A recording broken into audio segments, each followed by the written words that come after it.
Morning prime में बड़ी खबर। प्रधानमंत्री नरेंद्र मोदी ने कोलकाता में रोड शो के दौरान न्यूज 18 से एक्सक्लूसिव बातचीत की। इस दौरान प्रधानमंत्री नरेंद्र मोदी ने संदेश खा लिए और बंगाल में ओबीसी पर टीएमसी को घेरा और आरोप लगाया कि तृणमूल कांग्रेस ने रातों रात मुसलमानों को ओबीसी बनाया और ओबीसी के हक पर डाका डाला। प्रधानमंत्री न्यूज 18 इंडिया से एक्सक्लूसिव बातचीत उन्होंने की और इस दौरान प्रधानमंत्री ने संदेश खा लिया और बंगाल में ओबीसी पर तृणमूल कांग्रेस को घेरा और आरोप लगा दिया कि टीएमसी ने रातों रात मुसलमानों को ओबीसी बनाया और ओबीसी का जो हक है उस पर डाका डाला गया। प्रधानमंत्री जी, सुबह से तृणमूल का कहना है कि आप आउटसाइडर हो, बीजेपी का कहना है कि बेंगोलियन मोने मोदी हमारे मन में प्रधानमंत्री हैं। आप अपने आप को आउटसाइडर तो नहीं समझते हो, आपका जवाब क्या होगा तृणमूल कांग्रेस को? ऐसा है कि शायद कुछ लोगों की इतनी बैंक्रप्सी है कि वो पॉलिटिकल नैरेटिव गढ़ नहीं पा रहे हैं। आइडियोलॉजी पर, विजन पर, डेवलपमेंट के प्रोग्राम्स पर, उस पर कोई बात करे तो उसका एक वैल्यू है।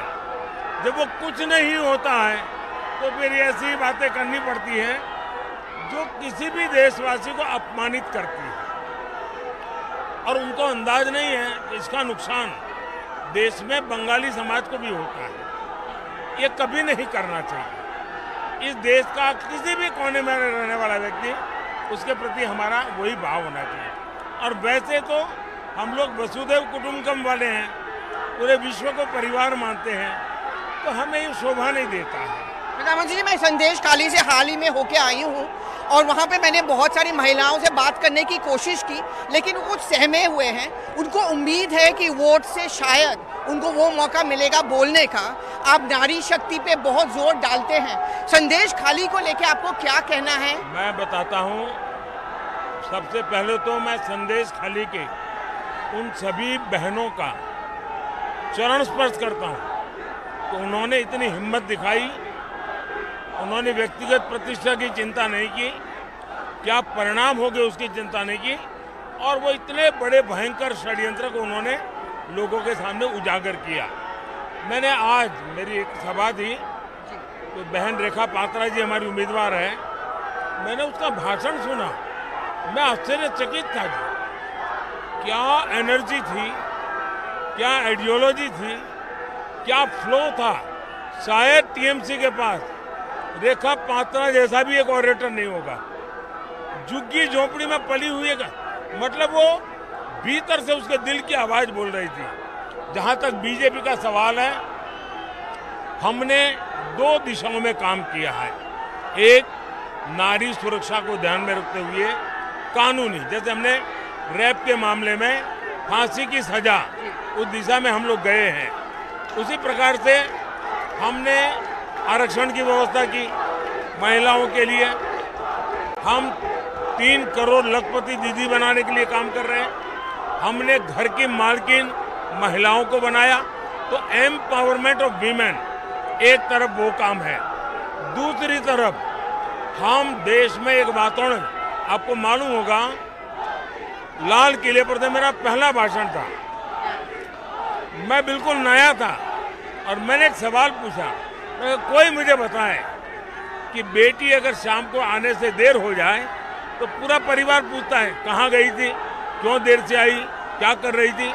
लेकिन बेटा अगर रात को 11 बजे भी आ जाए तो माँ पूछती है बेटा खाना खाया ना। ये क्यों? ये लाल किले से मैंने बोला था, क्योंकि मैं मानता हूँ हमारी सामाजिक मनस्थिति में भी ये बदलाव लाना जरूरी है और मैं कोशिश कर रहा हूँ। और मुझे विश्वास है कि बंगाल की महिलाओं के मन में ये जो एक असुरक्षा का भाव है, ये सबसे बड़ा चिंता का विषय है। हमारी कोशिश रहेगी कि हम उस दिशा में कानून का उपयोग स्टेट गवर्नमेंट को समझा करके या डायरेक्ट अफसरों से बात करके कोई न कोई रास्ता खोजना पड़ेगा। बांग्ला विरोधी मोदी भी आपको कहा जाता है। मैं बात कर रही हूँ ओबीसी, कोलकाता हाईकोर्ट का जो ऑर्डर है उस पे आपको क्या कहना है ममता बनर्जी? ये बहुत ही महत्वपूर्ण मुद्दा है, ये किसी के विरोध में नहीं है। भारत की संविधान सभा ने आरक्षण किसको मिले उसकी बड़ी चर्चा की थी और भारत के बाबा साहब आम्बेडकर कहो, डॉक्टर राजेंद्र बाबू कहो, पंडित नेहरू कहो, सबने सहमति से तय किया कि धर्म के आधार पर एक बार देश बंट गया, अब धर्म के आधार पर देश के टुकड़े नहीं होने चाहिए और उसी में से आया धर्म के नाम पे आरक्षण नहीं होना चाहिए। अब इन्होंने क्या किया, मुसलमानों को आरक्षण वोट बैंक के लिए, राहुल गांधी भी यही कहते हैं, ये आंध्र ने भी किया, कर्नाटका ने किया, लेकिन अदालतों ने इसको बना कर दिया, बयान नहीं कर सकते हो। तो इन्होंने पिछले दरवाजे से रातों रात मुस्लिम समाज के अलग अलग समुदायों को ओबीसी बना दिया और ओबीसी का जो हक था उसको लूट लिया, डाका डाल दिया। मैं कलकत्ता हाईकोर्ट का आभारी हूं कि चर्चा चल रही थी लेकिन कोई इस पर थप्पा नहीं मार पाया। जुडिशरी ने ये सारे पाप को उजागर कर दिया है और इसके कारण देश में एक जो चर्चा पॉलिटिकल लगती थी वो पॉलिटिकल चर्चा नहीं थी, लोगों के अधिकारों की चर्चा थी और उसको एक बहुत बड़ा बल मिला है। और इसके कारण बौखला करके अदालत को गाली देना, जजेस को गाली देना, ये तरीका शोभा नहीं देता है।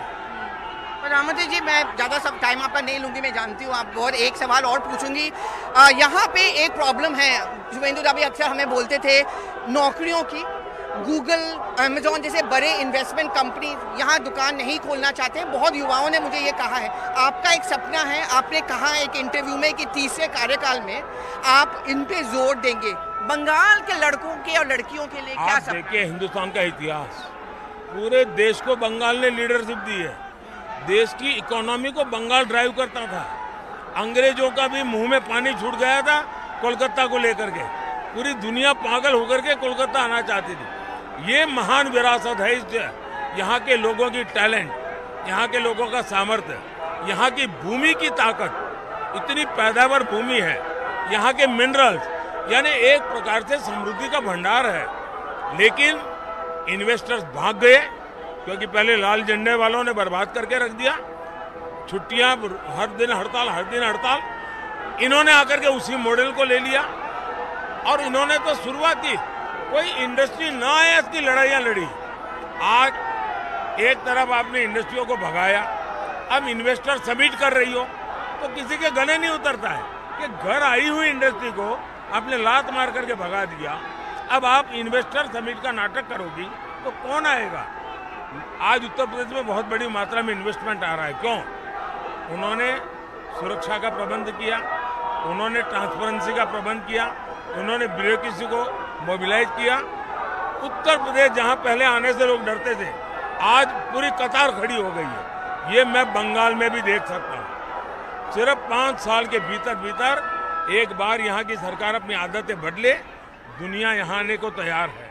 वायलेंस का डर है यहाँ पे, पोस्टपोल वायलेंस। इसलिए मैं कहता हूँ सुरक्षा बहुत बड़ी बात है, वरना कोई नहीं आता है। बहुत बहुत धन्यवाद जी। थैंक यू वेरी मच, हमसे बात करने के लिए बहुत बहुत धन्यवाद।